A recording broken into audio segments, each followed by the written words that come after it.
13th game, I remember, was my last game that year. 13th game of my life. I'm getting ISO'd by a guy who still plays in the NLL, great lacrosse player, and he couldn't beat me. He can say whatever he wants. He would probably vouch for this story. Yeah. We would be running back to the bench to change, and I would be right in his ear, and I'd say, 13 games in my life, mother effer.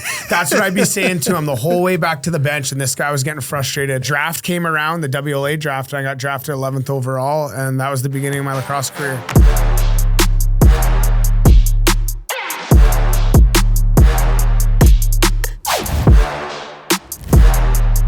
Hey, what's up, everybody? Talking Trash Podcast, episode 23. And look who is back in the studio, Mr. Diamond Hands himself.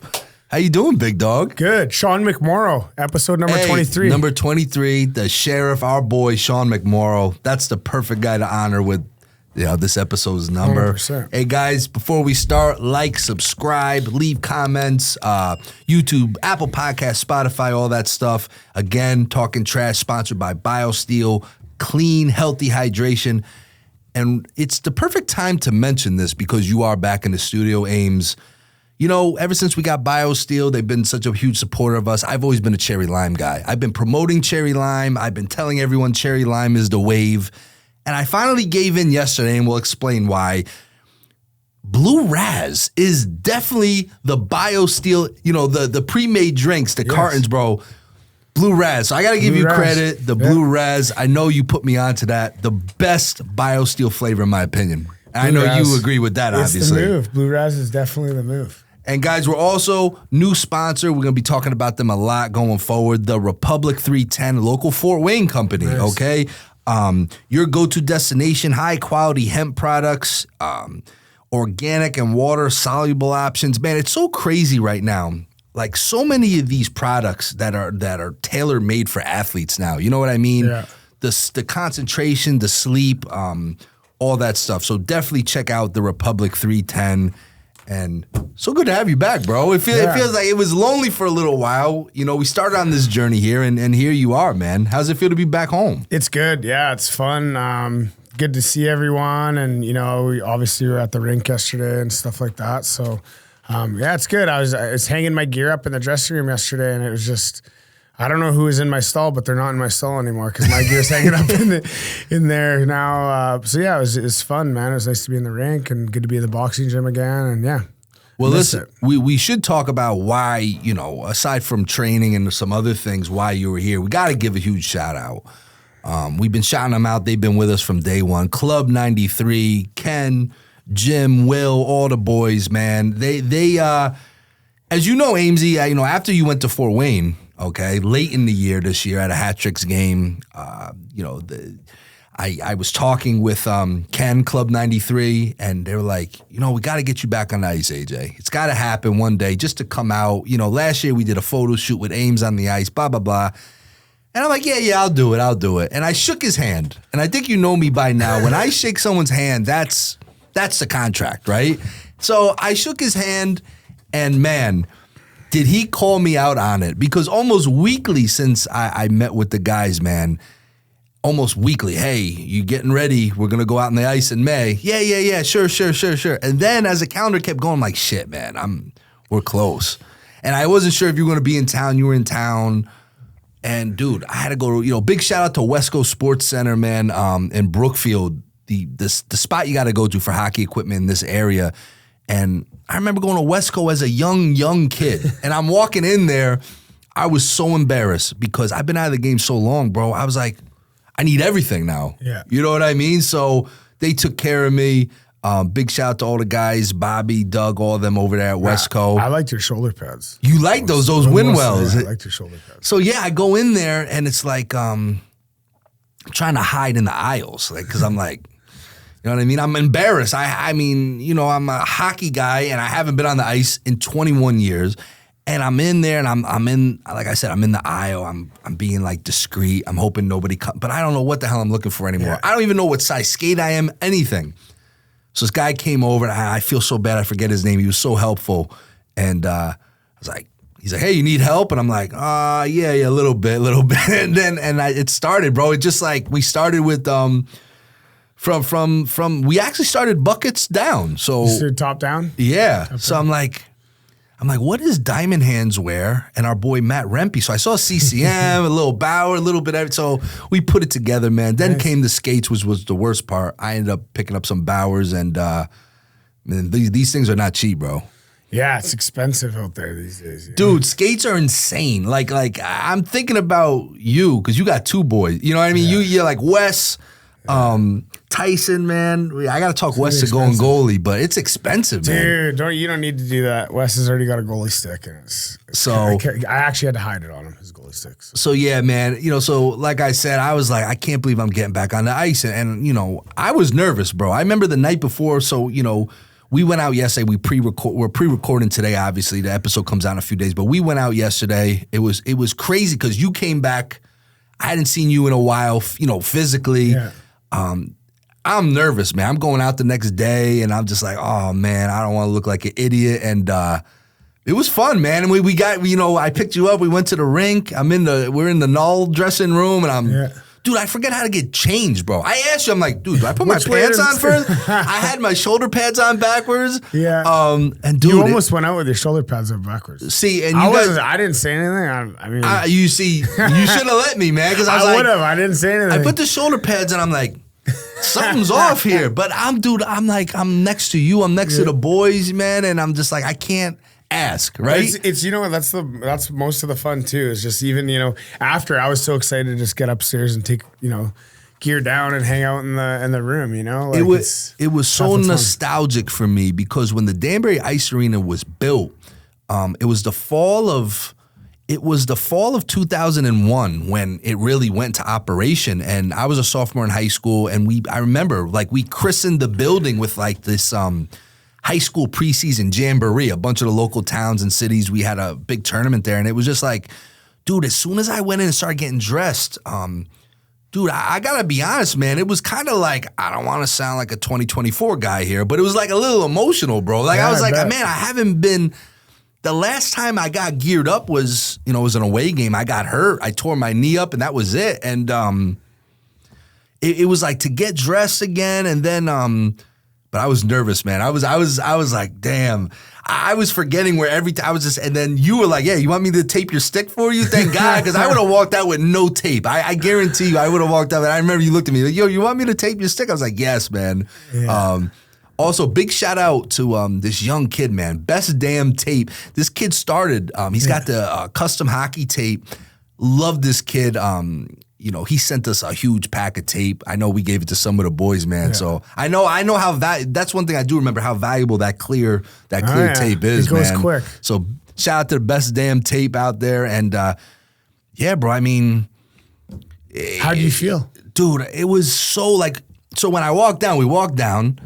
And I'm like, oh my God, I can't believe this. I'm worried about my knee, because seriously, I had a major knee injury, and I'm like, I have not skated in and you talk about arrogant, right? Here I am at almost 38 years old. I'm on the couch, basically. I come off after almost 21 years. I'm just gonna go on the ice, right?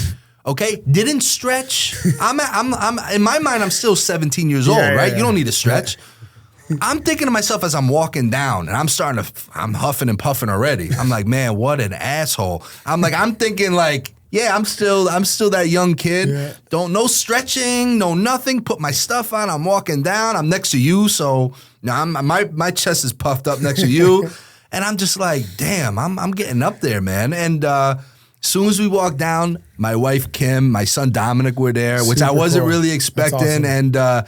Man, I tell you, man, it was a little emotional. A lot of different, things were coming to my head and seeing my son. I mean, it was crazy. And then you guys were all on the ice first, and then when I got on, I'm like, damn, the ice is slippery still. So it's like the minute I stepped on the ice, I swear to you, bro, and we talked about this before we recorded, I automatically, I don't know if it's like PTSD, I started thinking about my knee. Yeah. I'm like, oh my God. That's kind of probably to be expected. And I mean, that happened in, 2003, right? And I haven't thought about my knee in decades, right? Yeah. And all of a sudden I get on the ice, my first thought is my knee. I'm like, oh God. So it took me a little bit. I'm kind of striding a little bit, and when I realized I'm okay, I just kept going, man. And how did that injury occur? Like when you first hurt your knee, like you told me it was pretty bad. Yeah, it's so surreal because it was the greatest hit of my life. I laid this kid out. We were on an away game, and I hit this kid so hard. And in high school hockey, you got the full buckets, you got the cages. I knocked his helmet right off his head. Yeah. But when I came down, my skate caught like a little rut in the ice. And when I went to turn, my leg was, immobile, and bang, just went down. And that Did you was hear it. a pop or like? No, but I went down. I felt no pain. I went down, and I tried to get up, and I couldn't get up. And I was like, what the hell? I could not get up. I don't know what. And I started punching my knee. Like, what the hell? Like, almost like, hey, come back to life. Yeah. Didn't know what. I got carried off. And when I go to the hospital, my knee was blown up like a balloon. They had to drain it. I don't know if it was an MRI, X-ray, something. And listen, I kind of blacked out. The minute they told me, yeah, you're done for the season, I knew that technically was the end of my hockey career because I was a senior in high school. I wasn't going to go college or anything. I don't even know what the diagnosis was. I don't even know what they said. I just know I tore it up. He also said my kneecap popped out of place. And when I was punching it, it popped back. Which I actually helped myself in a way, but I chipped some bone. It was crazy, man. I had 3 surgeries in like 4 or 5 months, and that was it, man. Yikes. But yeah, when I got on the ice, man, it is different. Like I said, like it's one thing to skate, no sticks, no pads. It's one thing to skate. That's hard enough, but with the pads, it's so different, man, It's a pretty crazy sport, I heard a football player talking about it the other day. They're just explaining like you're skating on skates, and then you're not just throwing a ball with your hand. You're using a stick, handling a puck. Like it's a pretty crazy sport. Listen, I've always been a hockey guy. First of all, I respect all athletes, especially professional athletes. Nothing is as easy as it looks. But I'm telling you, when I got on the ice this week, really solidified to me that hockey players are the best athletes. And I don't care. And listen, I'm involved. I've been in boxing now way longer than I've been involved with hockey. So I've been involved with all sports. It's not even close. Like if you haven't tried hockey, like it is the tough. And then it makes anybody can play pretty much every other sport. Everybody can play it. Hockey, you need to practice. Dude, I'm telling you, and I played it a lot of my life, and I always knew it was tough. Yeah. But something about going back out there, and I'm like, bro, and then we're in the middle of the NHL playoffs, and I'm watching these guys, and I'm like, yeah, the amount of talent, it's insane, man. And even yourself, and I'm telling you, your off-season workouts are ready. I'm telling you, I'm not blowing smoke. I'm watching you out there with the puck. I saw a difference. You had some feints going, bro, when we were playing a little 3-on-3. You had some little moves going, man. Yeah. Are you going to put up 20 goals this year, maybe? Maybe 10. 10. Hey. 10's the goal. Honestly, just being in Denver, I got to give a shout out to Derek Armstrong. He was my old coach. And, anybody that's been around Army knows that this guy is just so passionate about the game, and it's really rubbing off on me. Yeah. I spent the weekend with Colorado Avalanche alumni. Actually, that's another thing we can talk about. But I was spent the weekend with them in Grand Junction doing like a fundraiser, playing golf and playing hockey. But just being around Army, he's just a vessel of hockey knowledge. And I don't even know if he's aware of how much value it is for me to just be around him and just listen to him talk and the littlest things he says about the game. And I'm like, I just have light bulbs. I'm hanging out with this guy and I'm just constant light bulbs. He'll say something and I'm like, holy shit. Yeah. I never thought about that. And the next thing you know, next time I'm playing, I'm obviously I'm not playing like real games, but I'm like feeling like a little more offensive and just, he's loaded with hockey knowledge. So just being around Army and, all those guys, the NHL alumni and stuff, like those guys are, you are who you surround yourself with. It's so true. You are who you surround yourself. It just rubs off. And I'm telling you, even when we were on the ice yesterday, I'm watching you taking those those goal line shots, those weird angle shots, man. You were nailing them, man. I was so happy. It was also, look, we weren't playing such a crazy competitive game, but watching you, man. I mean, I've always respected you, but man, you could move, man. You got your diamond hands aren't just for knocking dudes out. I'm telling you, I'm watching you. You were putting them top shelf. Especially that one that went through the net. I think, did you break the net or was that like that? I don't know. I don't know. I mean, that's one of the things, like you see these guys when they come down on a rush and they don't really have anything and they'll just kind of throw it bar down from the goal line. And, it's kind of like your last ditch effort to get a puck on net, I guess. And I don't know. I always try and work on one shot. Every time I get on the ice, I try and shoot, however many pucks it is, I'll take all the pucks on the ice, put them in one area and just work on one shot. And I've been doing that. I've kind of made that a ritual. Like when I get on the ice, my first thing I do is get a bunch of pucks and work on a shot from somewhere, whether it is. And, that was one of the spots. I was just on the goal line, just messing around, trying to basically tap him in bar down from the goal line. And I guess the one went. Who won golf yesterday? I never played the game you showed me. We played golf on, the ice yesterday. We're going each dot. And I love that game, man. I think I ended up cool. +1 and win it all, but it was better than I thought I was going to do. It's fun because it's kind of like, it's not like a crazy, like obviously it's an advantage being a hockey player, but it's not like, all levels can play. Yeah. Whether you start, like maybe I start +3. I think I finished -1 or whatever. It wasn't my best game, but it was fun, man. It was fun, man. I started -3 on the first 3 holes. Dude, you were buzzing at first. And I tell you, man, you talk about breaking the ice. For me personally, it was the perfect way, like, I was kind of skating around. I felt like Bambi out there for a little bit. And then, like, you were like, let's play golf. And, man. Everyone's like, what do you mean we play golf? Yeah, I'm telling you, it was fun. It was a fun way, and it kind of gave me my little confidence to bring my Happy Gilmore slap shot back. You were ripping it. That's the one thing I definitely can say. You have a shot. You have a shot. I don't know where it's going sometimes, but I know that there's a little heat on it. Happy Gilmore vibes. I like it. Yeah, man. But listen, really, you see so many organizations out there and people that, always, they have their mission statements. Club 93, first of all, they've been supporters from us from day one. But really their mission is you're never too old to play. They want to play till they're 93 years old. Crazy. You know what I mean? And, dude, these guys, and I'm not just saying it, like what they did for me personally yesterday, like I needed that so much. Just not hockey, but just life. Man, they really stand by their mission statement. We got to give them a shout. They got such great merch. We gotta put their merch in the description. You guys got to support these guys. It's one of those days I'll never forget. And seriously, just having you with me, it meant so much to me. You're a brother to me. And if I was going to go back on the ice, I'm just so happy you were there. And they helped make that happen too. So, I mean, Ken, Jim, Will, all the guys. I mean, there's too many to name. I just can't thank them enough.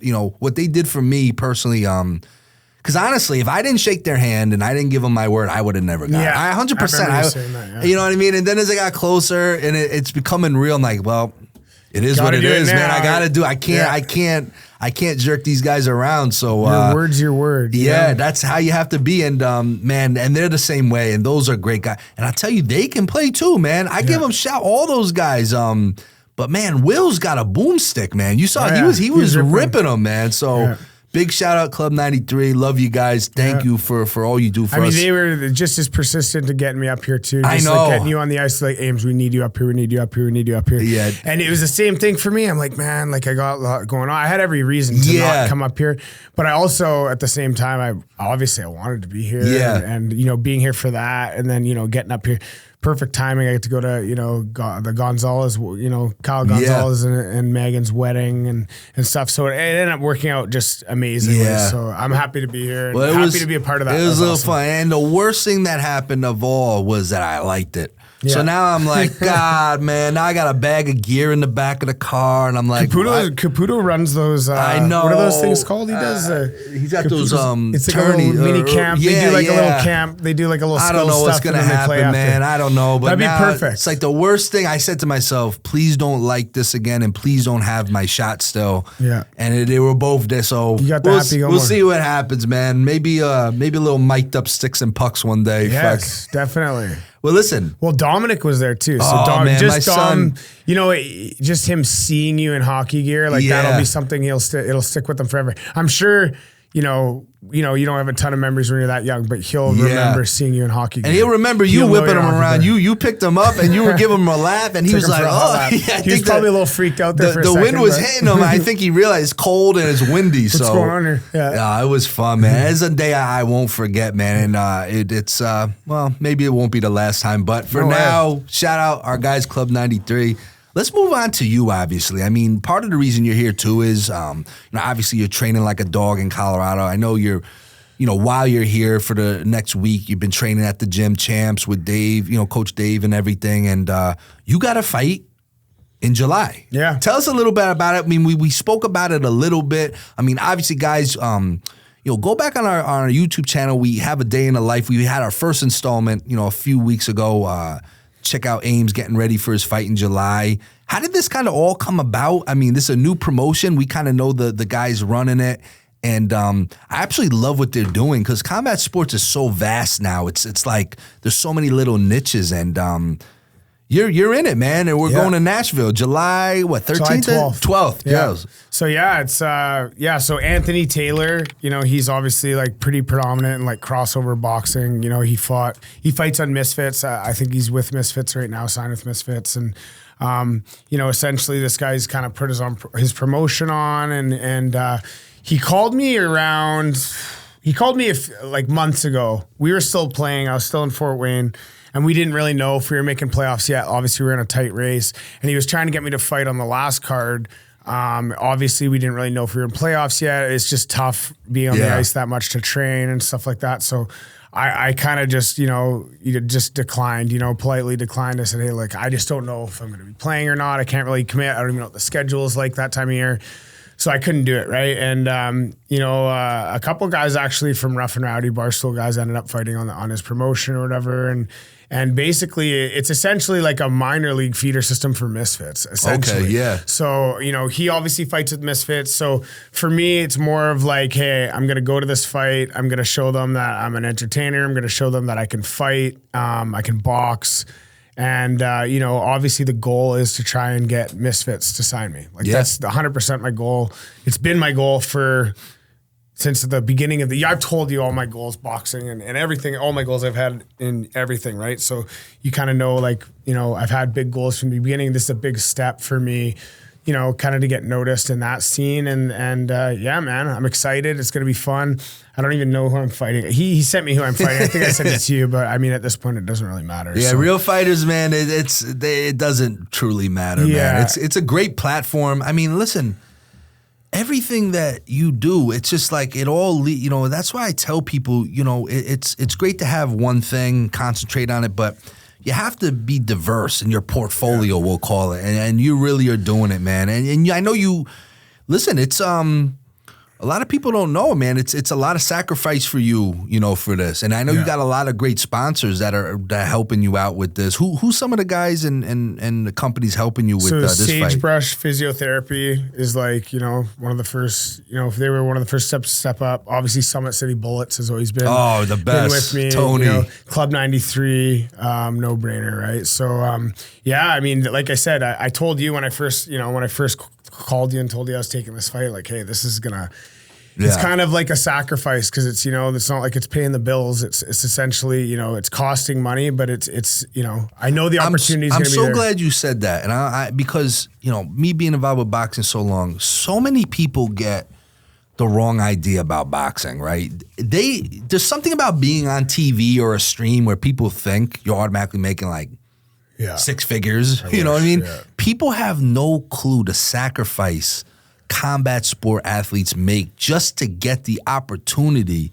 It's insane, man. And people don't know. I mean, people having to work and train at the same time is like one of the hardest things. And like I'm still in that point where I'm in the in-between stage where I'm not, you know what I mean? Like, you've seen it with tons of fighters. How many fighters do you know that are in the in-between stage where they're like, fuck, like they need to take it fully serious. They need to train full time, but they also need to pay bills. They got family. They got kids. And it's like, so I mean, that's why hats off to all my sponsors, anybody that stepped up. It's been a huge help. And that's what I tell people is like, the sponsors, they play such a huge role for so many guys and girls. Even us, with the Summer Sizzler coming up, the biggest amateur show that we throw a year, each year in the summer. This year, June 22nd, Summer Sizzler 6 at the Danbury Arena.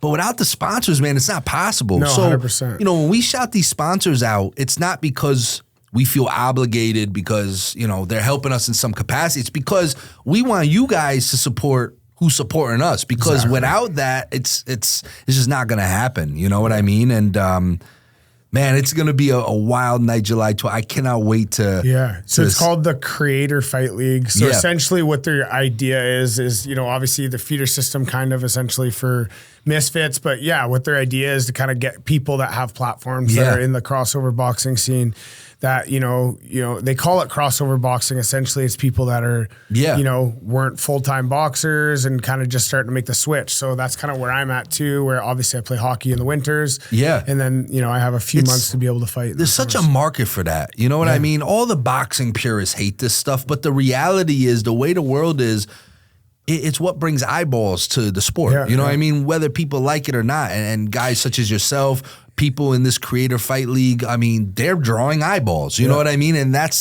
you got to find a way to mesh it. But at the end of the day, like you look at these guys and like it hasn't been going on that long. So like when you first watched like these creator or influencer boxings, like obviously everybody was fairly new, but now I swear everybody who's got a following now is in a boxing gym. Yeah. You know what I mean? They're like training. Everybody, because they're like, you never know. Like there might be a big fight. And like, dude, now you watch these fights. Like I watched Misfits the other day, the event they had in, I think it was in Texas or whatever. And these guys are boxers now. It's they're not training. Like you can't just call it influencer boxing anymore because these guys are actually boxers. Well, like, you just hit it on the head. Been doing it full time. You just made a perfect point. Is why I tell people is you're right. When this kind of first started years ago, where they would do these celebrity charity things, it was kind of a joke. Yeah. But you're right. With this day and age in 2024, an influencer, he or she's image is everything, right? Yeah. So a guy or girl is not going to box unless they think they're going to look okay. Yeah. You know what I mean? An influencer is not going to go off the couch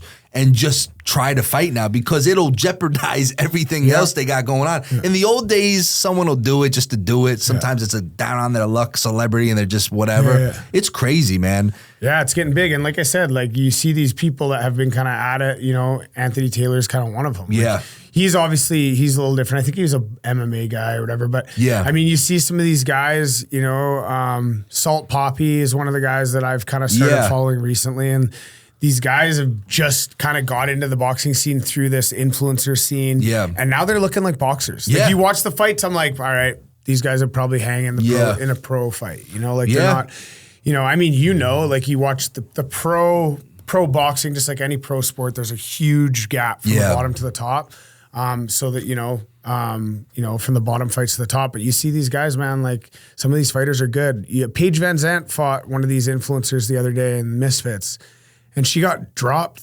She got tagged. Like, she didn't get knocked out, but she got put down at one point in the fight. She got hit with a good shot. And, the girl that she's fighting, you look at her and you're like, she's got like an OnlyFans. Like, she's just got a social media. She looks like some pretty girl. They're training. I mean. And these girls are throwing down. Paige Van Zandt fought in the UFC. Like, she fights bare knuckle. Like, this chick can go. It's crazy. And these other girls are throwing down, man. It was a fight. It wasn't like, it wasn't, they weren't having a pillow fight. No, and it wasn't some rigged, like, it was a legit fight, man. Like, you could see, like, they were throwing down. So. Speaking of fights, you told a story actually on the ice yesterday that I thought, you can know someone for a while, spend almost every day with someone, and you still find out things after. You told a story yesterday, okay, when you were trying out for lacrosse. Yeah. You never played lacrosse, okay? Can you please tell the story about how you, in the middle of a game, switched teams just to get into a fight? Yeah. So, okay, I'll tell the whole story. So, essentially what happened is I had a friend that, basically the way lacrosse works is there's pro lacrosse, the National Lacrosse League, which is run in the winter, and then senior lacrosse is run in the summer. So essentially everybody who plays in the NLL, which is the National Lacrosse League Pro League, in the summers, they all go back to Canada, and most of these guys, I would say over 90% of these guys are playing summer lacrosse.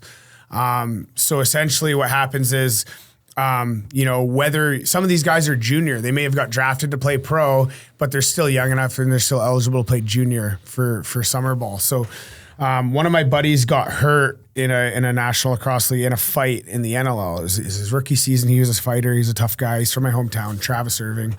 He got in a fight with Paul Dawson, who's like a 6'6", big, strong guy, and he ended up getting tagged pretty good. He kind of got buzzed from it. And essentially, what happened was we were at the bar. This is, their lacrosse season was about to start, and I run into my old friend Travis. He knows me. He was a hockey player. He played junior A. He knew I was tough in hockey. We were 20 years old. We're at the bar, which is legal in Canada, by the way.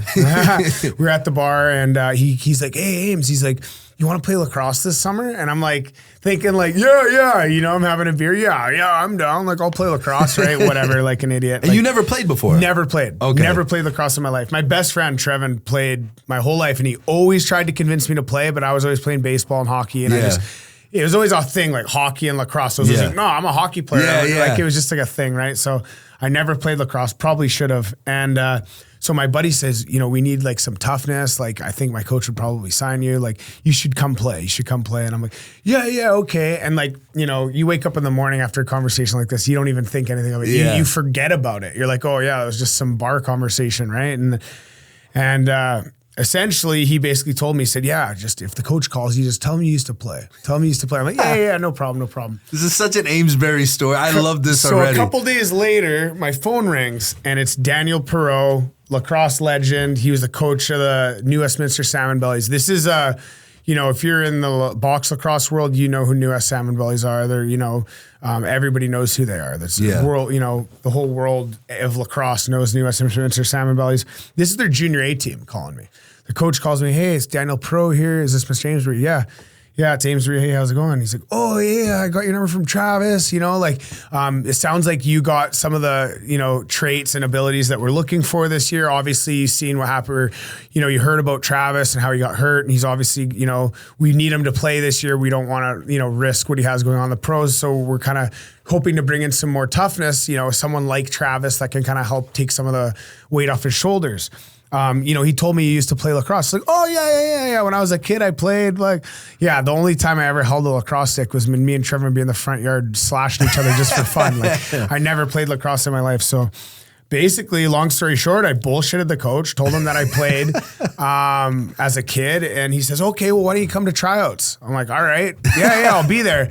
Well, now I don't have any lacrosse gear. I don't have a lacrosse stick. Oh, my God. I don't know how to put lacrosse gear on. So call my best friend. Hey, Trevin, are you at home? Yeah. He lives across the street. I'm living at my parents' house. He lives across the street at his parents' house. He's right across the street. I'm like, okay, I'm coming over. I come over and I'm like, Trevin, I need to borrow your lacrosse gear. He's like, for what? Like, you know what I mean? Yeah. He's like, what, for what? I said, why? I'm going to try out for the Salmon Bellies. He said, what? Like, their junior A team? I'm like, yeah. He's like, oh my God. He's like, what do you mean you're trying? I'm like, don't worry about it. Where's your gear? So he gives me his lacrosse gear. He gives me a stick. And anybody that's played lacrosse knows like a stick has to be strung a certain way so you can throw a ball. This thing had the craziest hook on it. I couldn't even hit the net with the ball. Oh my I looked God. like such a bender when I showed up because I couldn't even make a pass because the stick was strung so weird. So anyways, I show up to tryouts. I'm 15 minutes late for tryouts. Everybody's already on the floor. I'm late, dude. That's the worst feeling, Oh, yeah. right? I'm late. Everybody's on the floor. I literally show up. There's like pennies at like a sign-in area. I'm like, hey, Amesbury. Like, okay, here's your penny. I got changed. I didn't even go in the dressing room. I got changed like right in front of all the parents and everybody. Oh, my God. And then I'm putting on this gear and I'm looking for shorts. And there's one pair of shorts in his bag, and it's his beer league team, and they're called the Pylons. And it's a bright orange pair of shorts, and it has a cone. It has a traffic cone on it, and it says the Pylons. I'm like, fuck. I was like, great. I'm going to wear these. And there's no other shorts. So I'm like, all right, throw these shorts on. I don't even know. I think I got my gear on wrong. I'm like, all right. God. So I go out there. I've never been lacrosse. And at this point, they've already run the drills at the beginning of practice. Now they're doing a scrimmage. And I'm telling you, I've never played lacrosse in my life. And these guys are junior A. Like some of these guys got drafted. Some of these guys are playing in the National Lacrosse League. Like Frankie Scigliano, the goalie's one of the best NLL goalies. He was my goalie that year. So long story short, I'm running around like a little kid, toddler soccer player, just chasing the ball around. I have no clue what I'm doing, and I'm just hacking guys. Somebody fight me, please. Somebody fight me, because I feel like an idiot. Because, like, it sucks. Like there's nothing, as soon as when you're in my position or you're in the tough guy role, as soon as you're good enough to play somewhere, you move up. Yeah. So you're always battling this thing of like, oh, you might not be a player, blah, blah. It's like, well, as soon as I become a player, you move up to the next league. Yeah. Or you get, it's just how it works, right? So you'll always be at the bottom of the totem pole, scratching and clawing to try and get a shift. Yeah. So this was the worst of the worst because I've never played. So I'm running around just, somebody fight me. Everyone's like, no chance, dude. There's no way. This guy's you can't even hold the ball. There's no way. Obviously you fight. There's no way I'm fighting. So I'm on the bench, and at this point, like, I'm like, will somebody fight me here? Like, well, you know that, frankly, you have to show the coach you can at least fight. Do That's something. the only way it's going to happen. Like, I'm pretty sure they probably knew when they seen me show up 15 minutes late with a pair of pylons lacrosse shorts, like with my elbow pads on, or my slash guards on backwards. I'm pretty sure they probably knew, like, he's probably tough if he's here like that, you know? But at the end of the day, I'm on the bench in between shifts, and I'm like, will somebody please fight me? Like, who will fight me? And someone on the other team is like, man, nobody on this team is fighting you, I'm telling you. But my cousin, Patty, he's on your team. He'll probably fight you. And I look over and I look down. He's like 5 guys back from me on the teammate. Game. My teammate, he's on my team in Trouts. And I look at him like, Patty, you Patty? He's like, yeah. I was like, will you fight me? He's like, yeah. And I'm like, perfect. I go to the other team. I say, hey, I pull some poor kid just gets off. I said, give me your jersey. He goes, what do you mean? I said, give me your fucking jersey. I'm switching teams with you. And he's like, whoa. I'm like, give me your jersey. I switched jerseys with him. Next shift, I go out there. Me and Patty fight, and it was a good fight. Hats off to Patty and Patrick Spencer. And you know, he's actually in a band. He's a drummer now, but. Man, we had a good fight, and that was the beginning of my lacrosse career. I ended up making the team, which is crazy. God. And then I actually feel like, you know, with such good coaching and stuff that year, and obviously like I was the most coached player on the team, staying after practice, staying late, just committing to the game. I picked it up pretty quick. Yeah. Like the stick skills obviously took a little while, but as far as playing D and just, you know, being a hockey player and a baseball player helped too. But just, I feel like the transition went pretty well. And by the end of the year, I remember we were playing playoff finals. We were playing against the Coquitlam Adanacs, they were the number 1 team in the country. We were probably number 2 or number 3 in the country. And we were playing them in the playoff finals. And what they do, it's the same as basketball. Like they'll isolate you. Yeah. So what they'll do is they'll get 4 guys on one side. They'll keep setting picks until the best player is my check. And then all 4 players will flood to one side, and it'll just be a one-on-one, me against the best player. So that's what they do. It's called ISO, and they'll like isolate you. And they were ISOing me. And I remember in this game, it was the best player, Cornwall. He's one of the best players. You used to look this guy up. He's a solid NLL player. And they were ISOing me. And this Cornwall was going one-on-one with me, and he couldn't beat me.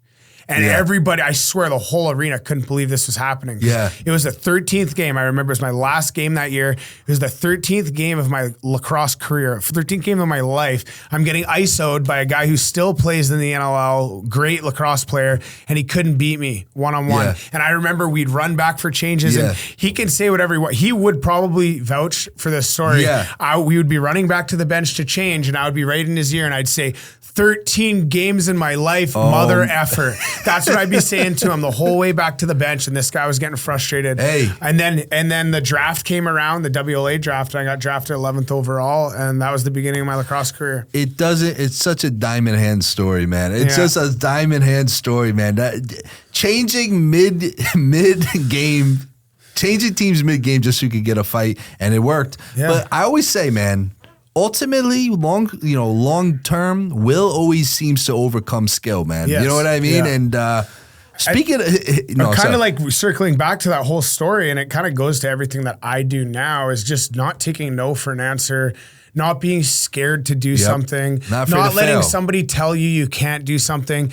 You know how many people told me I couldn't play lacrosse? You know how many people told me I couldn't come out of retirement? You know how many people told me I couldn't go to the States to play because of, whatever. And guess what? I just said, watch this. Yeah. I'm just, what happened? I'm just going to try it, and I'm going to give it my best effort. And it's the same thing. It started, as a kid, I was always like that. You could tell me no, but I just, I kind of puts more fire in me, but don't listen to anybody. Just do it. Just do it, man. And just have the balls to fail. Yep. Because if you don't have the balls to fail, you'll never do anything great, because, everything worth doing in life, you know, it's going to cost you some failures to get there, you know? I always said, you always go with the ideas that scare you the most because that it brings out some animalistic survival skill in you. When you're scared, like I get involved with things, projects, ideas that I'm legitimately scared of, but you go with those, man, because I'm telling you, something comes out of you where you like, I can't fail, I can't. And that's just being a fighter in life, man, whether you're fighting in,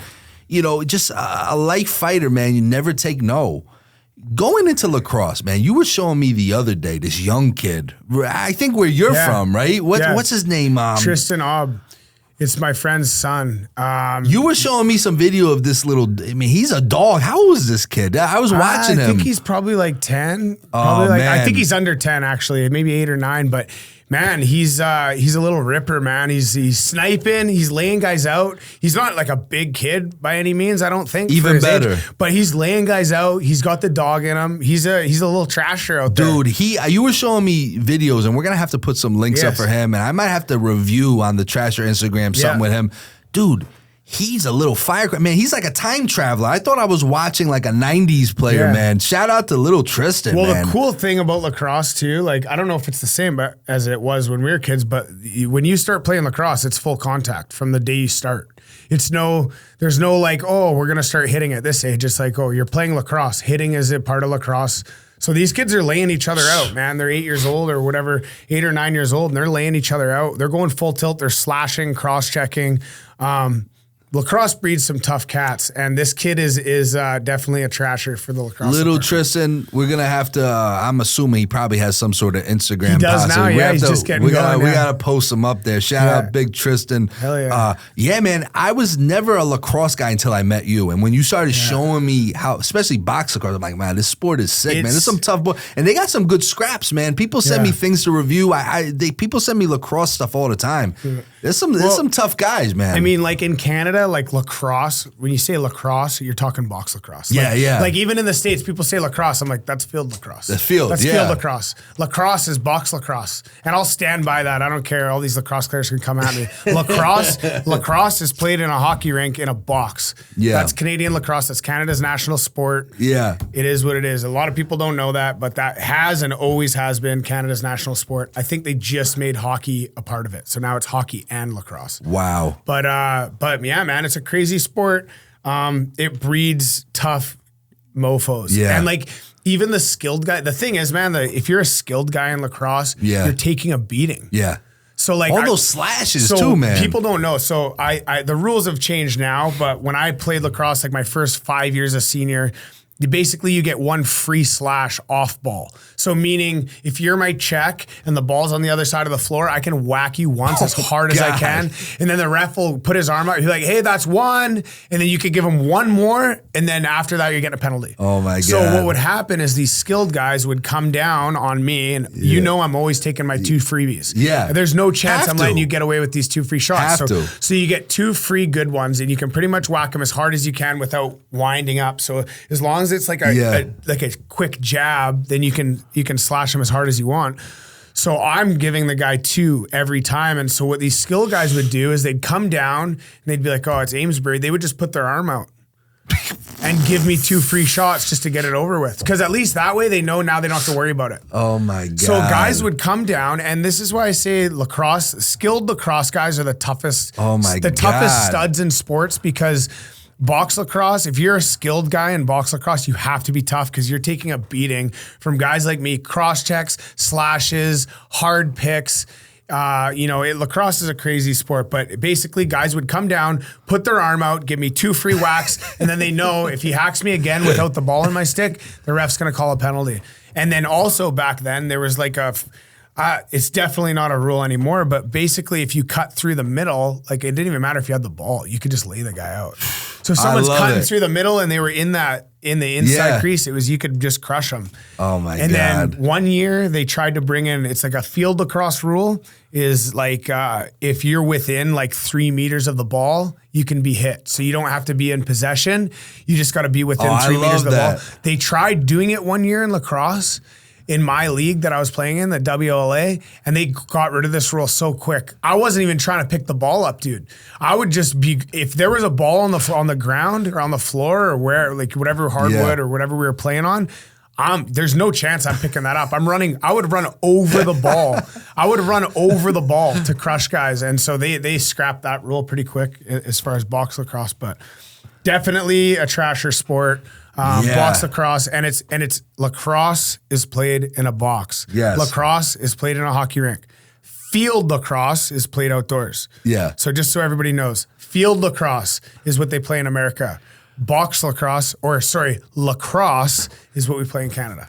So like field lacrosse is basically like Aunt Jemima syrup to you. Yes. And box lacrosse like is the real nothing against syrup. field lacrosse. It's cool, but like it's not, I wouldn't really want to put Aunt Jemima on field lacrosse because that's total disrespect. I would never do that to anybody unless I really strongly disliked them. But yeah, I mean, field lacrosse, you can't, to me, comparing the two, it's like comparing like the best sport in the, one of the best sports you could possibly take, and then you watering it down, giving everybody more space. It's like the soccer version of lacrosse. We're talking, think about, what would hockey be like if they played on a big field? You wouldn't be able to hit anybody. No. It's like European hockey on the big ice. It's like, it's less physical. It's like, man, you tighten that up. You make it for the dogs. So we're not putting the Aunt Jemima or Mr. Buttersworth on field lacrosse, but I think I have something for you that we could stamp Aunt Jemima or Mr. Buttersworth for you. What happened in this junior game you were telling me about? This kid in the OHL. Oh, okay. My God. Was he suspended for life or something? That was the most Aunt Jemima thing the OHL has ever done. What is going on? Because that was crazy. You sent me, and I know when you message me on Instagram, like clips, it's something I have to look at because I get clips all day long from so many people. Review this, or friends or family send me funny memes and stuff. But when you send me something, it's almost like there's something. I gotta see what Diamond's talking about here. So Landon, what the hell happened with Landon this? Sim. it's funny because I talked to this kid. He's one of good friends of Brett Brochu. We've obviously had Broche on the pod. He plays for London. Shout out to Brett Brochu. I heard he's signing. He signed, Bakersfield signed him. American Hockey League, that's man. a great signing by Bako, man. Big great Broche, decision. man. Yeah, all right. Broche got his contract. There you go. He'll be back in the system. Shout out to Broche. But Broche basically put me in touch with Landon, or I can't remember how I got in touch with them, but they played together in London. Landon Sim, good kid, trasher player. Like he obviously fights. His dad played in the show, so he just knows he'll do whatever it takes to get there to the next level. And some guy threatened him. He has a bum shoulder. His shoulder's been bugging him, I guess. And some guy basically said, I'll hurt you. I'm going to hit you hard, and you're going to, I'll take your shoulder out or whatever. And he says, you're not going to do that. You're too big of a pussy. Same thing that any hockey player would have said. Any hocky player, every single hockey player has called somebody. Sports. Any sport, any athlete. We were saying that in the handshake line in in-house hockey. You're a bitch. Pussy. Like pussy. Like, are you kidding me? That hurts people's feelings now. Like, okay, so he calls this guy a pussy, and he ends up getting a 5-game suspension. Dude, if you're getting a 5-game suspension for calling someone a pussy, imagine what I would get for some of the shit that I've said.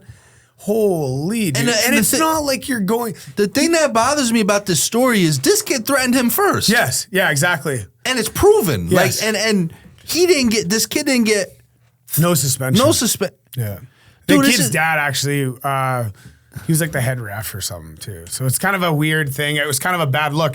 So I think I don't know how. I'm assuming that the Memorial Cup and the OHL are totally different entities. If it's anything like lacrosse, they're different entities. Yeah. But I thought maybe were they trying to save face? Because not even 2 games later, like a week or 2 later in the Memorial Cup, there's a fight, and they send a cameraman onto the ice. God, dude. That was the coolest footage I've ever seen in my life. But talk about mixed messaging here. You can't call someone a pussy, but we're going to throw a cameraman on the ice. This is what drives, and I sound like a broken record. I love the cameraman. We should do that all the time. I sound like a broken record, and I've said this. Any followers of ours that have been with us from day one has heard me say this till I'm blue in the face. Hockey is so hypocritical. It's insane, and I hate hypocritical shit, man. You hit it on the head. You literally suspend a guy for calling him, I don't want to get hit with the swear jar with my niece Coco, a P-U-S-S-Y. A pussy. Yes. This guy gets suspended for that. But then the next day, because then you're right. It's kind of like, hey, later, no bullying, no this, no that. But let's fight. But when they're fighting, you said, and dude, this guy, if this is a real picture, which I assume it is, they send out this cameraman. It looked like a marshmallow man. Dude, that was cool. Honestly, with the coolest footage I've ever seen. It was the greatest fight footage. Yeah. So you're promoting the fight, which I'm all for, by the way. But you suspend our boy Landon, right? Yeah. For that. Dude, it's wild, man. Crazy. It's absolutely wild. I think, at the end of the day, I try not to, we've talked about this before. It's not even we say hockey, but it's not really just hockey. It has nothing to do with the sport of hockey. It's a side effect of society, and it's a side effect of just people being soft. And at the end of the day, Canada's pretty, I love Canada. I'm Canadian, obviously, but the way things are going up there, man, it's just a side effect of society. You're right. It's side effect it of isn't everybody just being hockey. soft. You're right. It isn't just hockey. I think about, dude, could you imagine going and telling your parents, at school, someone called me a bitch I couldn't imagine doing that. Yeah.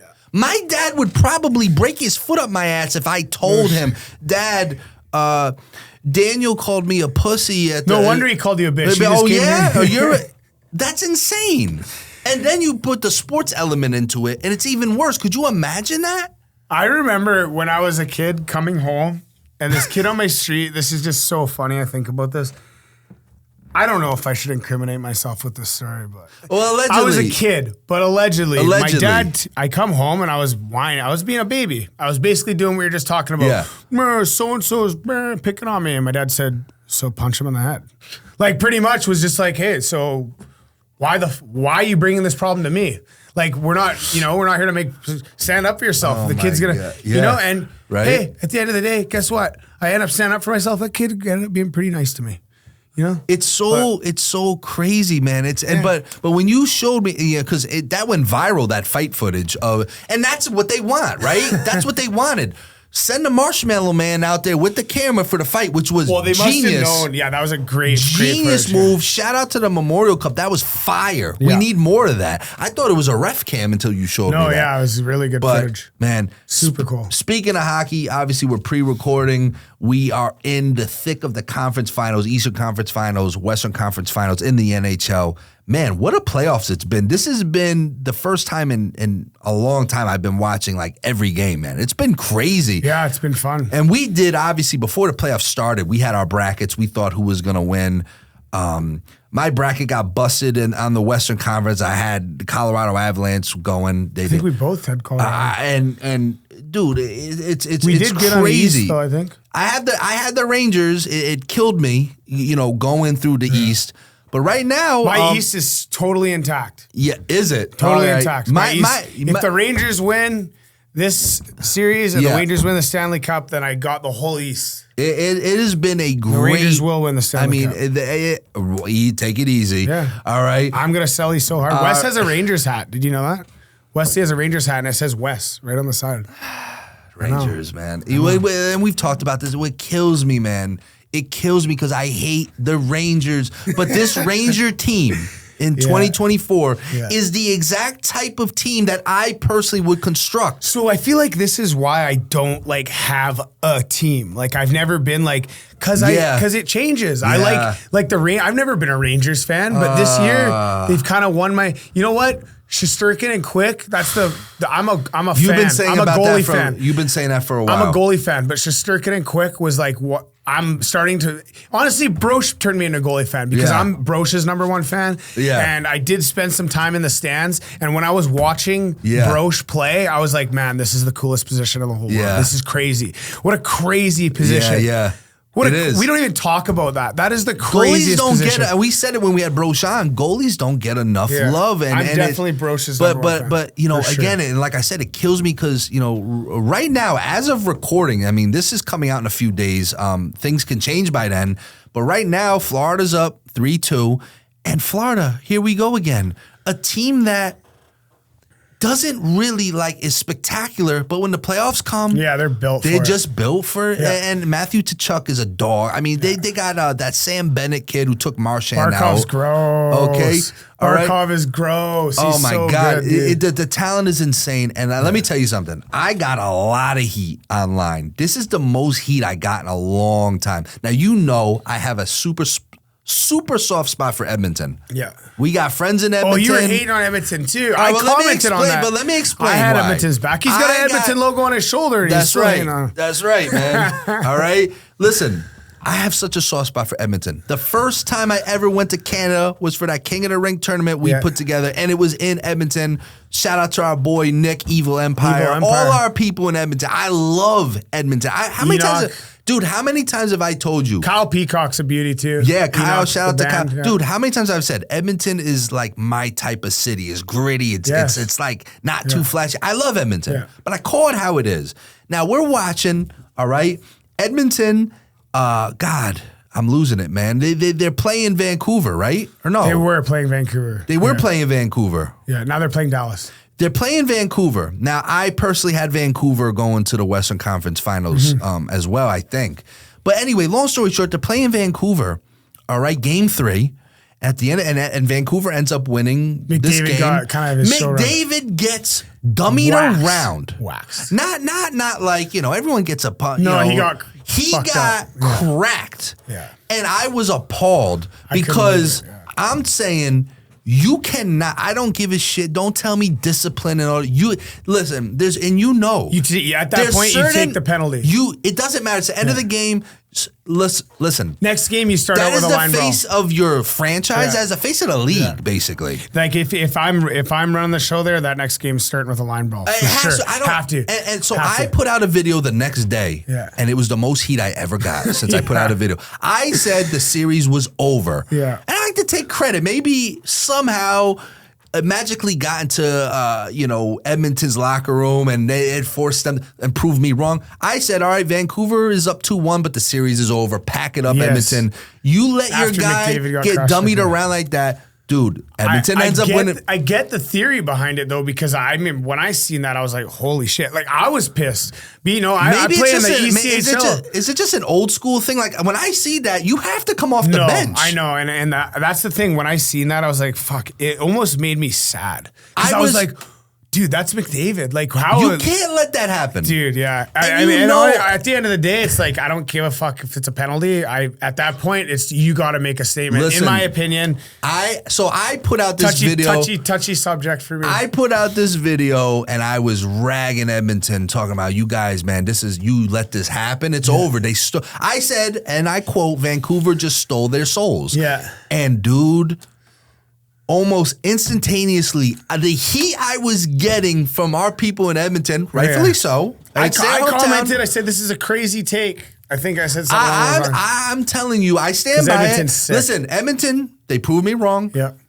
Shout out to my people in Edmonton. I didn't mean to offend anybody, but that's how I felt at the time. I'm on board. And I was pissed because I'm like, you can't let that cannot happen. But it happened, and it is what it is, and they ended up advancing. We'll see how it shakes out. Right now, they're in a dogfight with Dallas. Man, what a great 2024 playoffs it's been. It's been great. Honestly, you look at these last 4 teams too that are battling it out. I'm like, okay, both these series are going to go 7 games. Yeah, you like, said in my it. Opinion, you called that. I said it. I'm like, both these, they're going to go 7 games. I don't care. 1 billion %. And I don't think I'm obviously on board for the Rangers right now. That's just kind of, I want the Rangers to win. I'm on the Rempe train. I love Rempe. I love everything he's done. Listen, obviously when Rempe came out, his first game, everyone was out. But we've been on the Rempe train together. Yeah. We've been pushing this man. Yeah. Of course, when he first came out, he was, running ruck shot and everything. Everyone was about it. But we've been saying from day one, this man has changed that team. Yeah.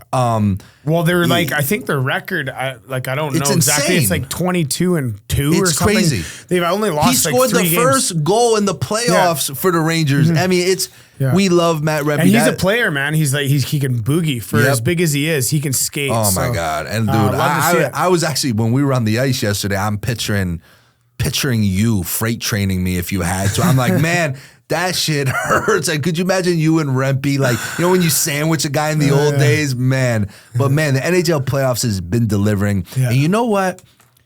I've never been a huge Brad Marchand fan. Never. But that's because he's not on my team. I love Marchand. He's a trasher. I put him in the Bad Boys Club. He was one of the first Bad Boys Club before this pod even started. Brad Marchand's our first ballot bad boy because he's just polarizing. He's a little rat out there. I shouldn't use the word rat. We don't like rats. You know what I mean. He's a shit disturber, right? Yeah. Polarizing. He's definitely a trasher. But I've never been a huge fan. But I have gained 1,000% respect for this man. He got absolutely taken out by Sam Bennett, okay, in the Florida series. And you know what? What a comment. Hall of Fame, I see. I will refuse to wear a Bruins jersey, but I'll find out where he played junior and get a Marchand Juniors jersey. Brad Marchand is one of my favorite guys in the world. When he came out, and the media was trying to egg him on to say how it was messed up, what happened to him, and how it was dirty and this and that. And he said, "Guys, it's playoff hockey, man. We're trying to hurt each other, dude." When he said that, and especially, and there's so many people hating on him in the comment who, he would say something like, dude, at the end of the day in playoffs, you got to finish every check, and you want to hit him so hard he doesn't come back next shift. Honestly, that's what it is. What it is. It's not like you're trying to take your guy's knees out, But at the end of the day, you want to hit. That's why it's important to lay everybody hit every chance you get. But and we just talked about society and stuff, and Brad Marchand could have easily took the high road and be like, yeah, it was cheap. He's a dirty player. Of course. Blah blah blah blah blah. But Brad Marchand, listen, that's my guy. His rookie card went up a couple bucks. My guy. Listen, Devils, we got to find a way to get Brad Marchand now. All right? Don't let me run the Devils. We have Matt Rempe, Brad Marchand. What a contract. Do you remember my comment about tough guys and keeping each other employed and saying that Rempe came into the league and all these other tough guys are going to make more money, they're going to get signed for longer? And what the hell happened? The New Jersey Devils signed Curtis McDermott, a 3-year deal, which people couldn't believe they gave him. 1.3? People, like, in hockey terms, that's an astronomical number for a guy like him. Yeah. And it's because Matt Rempe is in the division. Okay? It's McDermott, you owe Rempe a beer, sir. Yeah. At least. Yes. Maybe a Rolex. Now, again, what happens next? Now, the New York Islanders got to do something. They need to, yeah. The New York Islanders have to do something now. So they got quite a few tough guys in that division. So the Northeast, man. Hey, listen, let's talk Looks about... like their AHL team might need a tough guy in the Northeast. Could you imagine Bridgeport? I mean, Bridgeport gets a tough rap around here for whatever the reason. I don't know why. Yeah. I mean, the team, but I don't know, man. I might be biased. I got an idea how to little diamond action in Bridgeport. Diamond hands, yeah, maybe. I mean, the Northeast needs it. Listen, what's going on, man? We've talked a little bit. I try my best. I advise where I can, but I try to stay out of your business. And what's listen, we're almost in June. We're technically in June, and What's the feeling like? What's your fall looking like? You have, I know it's still early. Any indication of what you want to do, or where things could lay out? I've said it a million times. I want to move up. Like I want to be a problem in the next league. I want to ruffle some feathers in another league. I want to play in the AHL. So at the end of the day, without spoiling anything of what's going on, that's my goal. So that's pretty much all I'm going to say. Other than obviously there's offers on the table. There's opportunities. At the end of the day, I'm in Colorado to train to do that. I'm not in Colorado to just be stagnant and stay where I am. I'm in Colorado to move up and progress in my hockey career. And so, like I said, I shouted out Armstrong earlier, Derek Armstrong. He's just being around this guy's making me a better hockey player, whether I'm on the ice with him or not. And then he's skating, even just like right now, we're not going so hard. Yeah. Because obviously the NHL is still going. Like this really good skates haven't started. They'll probably start mid-July.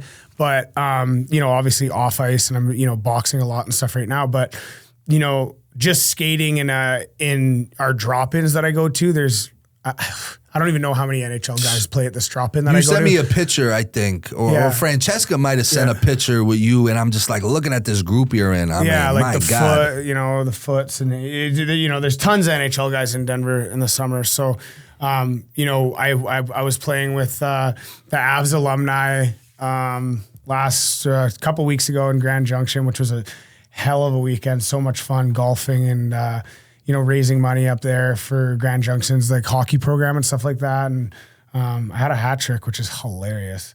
Well, it's not hilarious. It's hilarious because it's supposed to be hilarious, right? Yeah. Because you're diamond Everyone's hands. like, what? Diamond hands at 3 But goals? I'm telling people, I've told so people, funny. you heard me talking to somebody, we're not going to say who before. I'm like, listen, this man can play.